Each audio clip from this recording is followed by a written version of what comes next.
আমাদের বর্তমানে রাষ্ট্রের সর্বক্ষেত্রে যে সংস্কারের লক্ষ্য নিয়ে কর্মকাণ্ড পরিচালিত হচ্ছে 1972 সালে প্রতিষ্ঠিত বাংলাদেশ বহুজাতিক সমিতি। আপনারা দেখছেন 1972 সালে এটা গঠিত হয়েছিল, আমাদের ছিল না।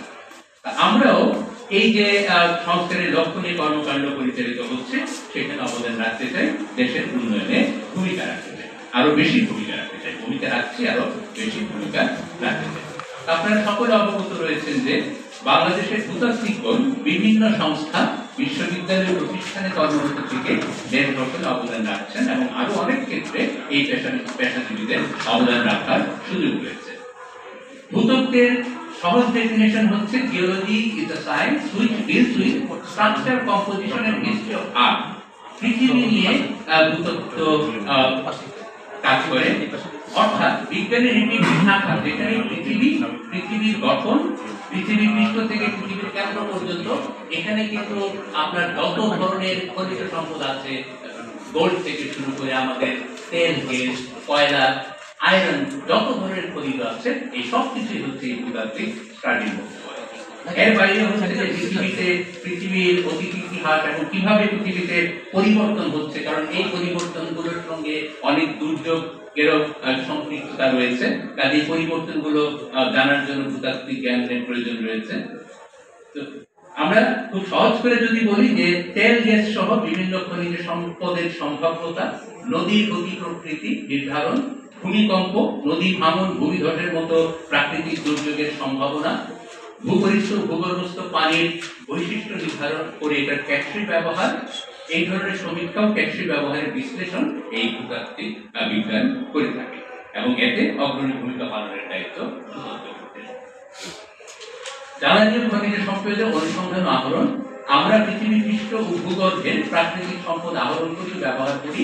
প্রাকৃতিক গ্যাস বাংলাদেশের জ্বালানি নিরাপত্তা সহ শিল্প কারখানার ক্রমবিকাশে উল্লেখযোগ্য ভূমিকা পালন করছে।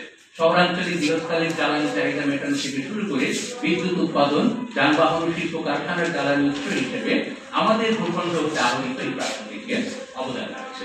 এই গ্যাসের যে কোথায় আছে, কি পরিমাণ আছে, কতটুকু তোলা যাবে, এই বিষয়গুলো কিন্তু ভূতত্ত্ববিদরাই করে থাকে। এর বাইরে খনিজ কয়লা রয়েছে আমাদের পাথর, নির্মাণ কাজে ব্যবহৃত বালু সহ নানাবিধ ভূতাত্ত্বিক উপাদান জাতীয় উন্নয়নে গুরুত্বপূর্ণ অবদান রাখছে।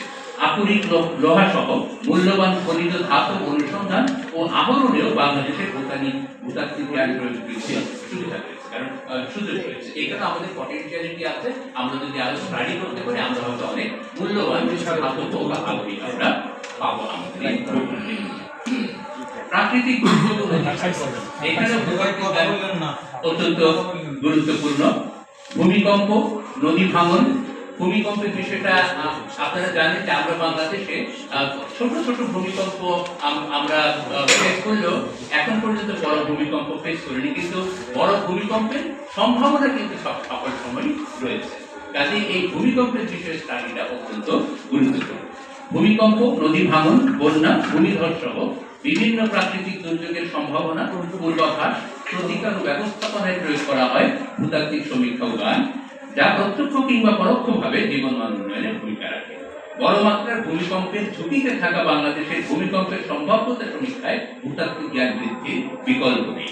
নদী ভাঙনের করাল গ্রাস থেকে বৃহৎ জনগোষ্ঠীকে রক্ষায় নদীর গতি প্রকৃতি জেনে ভূমি ব্যবহার পরিকল্পনা, নদী তীর রক্ষা বাঁধ, সেতু বা নদী সংলগ্ন অবকাঠামো নির্মাণ, ভূমি ও শিলাস্তরের প্রকৃতি নির্ণয়, মাটি ও শিলার প্রকৌশল বৈশিষ্ট্য বিশ্লেষণ ইত্যাদি ক্ষেত্রে ভূতাত্ত্বিক ও ভূকারিগরি জ্ঞান অপরিহার্য।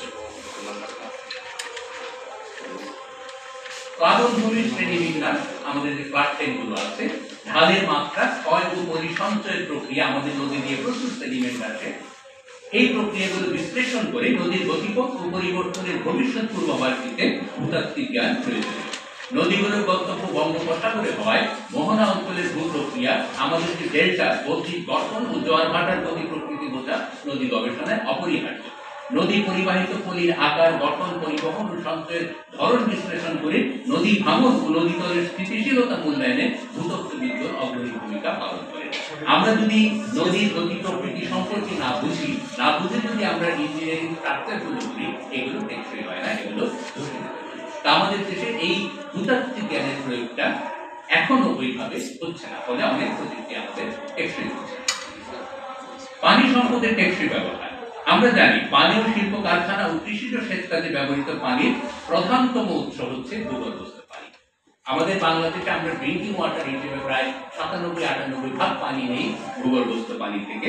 আমাদের এই ড্রাই সিজনে বোরো ধান যে চাষ হয়, এখানে ইরিগেশনের 80% পানি আসে ভূগর্ভস্থ পানি। তাহলে দেশের খাদ্য উৎপাদনে প্রায় সম্পূর্ণতা অর্জনে অন্যতম ভূমিকা পালন করছে এই ভূগর্ভস্থ পানি। তবে বাংলাদেশের মতো উন্নয়নশীল বহু দেশে ভূগর্ভস্থ পানির অনিয়ন্ত্রিত উত্তোলন ও ব্যবহারে অনেক ক্ষেত্রে যথাযথ পরিকল্পনার অভাবে সুপেয় ও নিরাপদ পানির প্রাপ্যতা জনস্বাস্থ্য, জীববৈচিত্র্য, পরিবেশে বিরূপ প্রভাব ফেলছে। ঢাকার কথা আপনারা জানেন, উত্তোলন এত বেশি হচ্ছে রিচার্জের চাইতে ঢাকাতে প্রতি বছর 2-3 মিটার করে ওয়াটার লেভেল নেমে যাচ্ছে, যেটা হচ্ছে খুবই অ্যালার্ট, ভবিষ্যতের জন্য বড় বিপর্যয় ডেকে আনতে পারে। আমরা এই যে কোনো রিসোর্স ব্যবহারের ক্ষেত্রে গ্রাউন্ড ওয়াটারের ক্ষেত্রে যে পরিমাণ রিচার্জ হয় তার বেশি তুলতে আমরা নিশ্চিত করি সায়েন্টিফিক্যালি। বেশি তুললেই এই ঢাকার মতো বরেন্দ্রের মতো গ্রাউন্ড ওয়াটার লেভেল নামতে থাকে। লেভেল নামার অর্থ হচ্ছে স্টোরেজ কমে যাচ্ছে, ফিউচার জেনারেশন দেখা যাচ্ছে পানির চরম সংকট। দেশের অনেক এলাকায় ভূগর্ভস্থ পানির প্রাকৃতিক পুনর্ভরণ, ন্যাচারাল যে রিচার্জ, তার থেকে উত্তোলন বেশি হয় না হচ্ছে এই পানির স্তর, অর্থাৎ কমে যাচ্ছে সুপেয় পানির প্রাপ্যতা। ভূগর্ভস্থ পানি বিষয়ে সংশ্লিষ্ট জ্ঞান ও অভিজ্ঞতার যথাযথ প্রয়োগ পানির টেকসই ব্যবহার, উন্নয়ন ও ব্যবস্থাপনায় অধিকতর কার্যকর ভূমিকা পালন করে। ব্যবহারযোগ্য ভূপরিস্থ ও ভূগর্ভস্থ পানির পরিমাণ ও গুণগত মান মূল্যায়ন করত পানির সমন্বিত ব্যবহার ও বরাদ্দ পরিকল্পনা ব্যতীত টেকসই ব্যবস্থাপনার।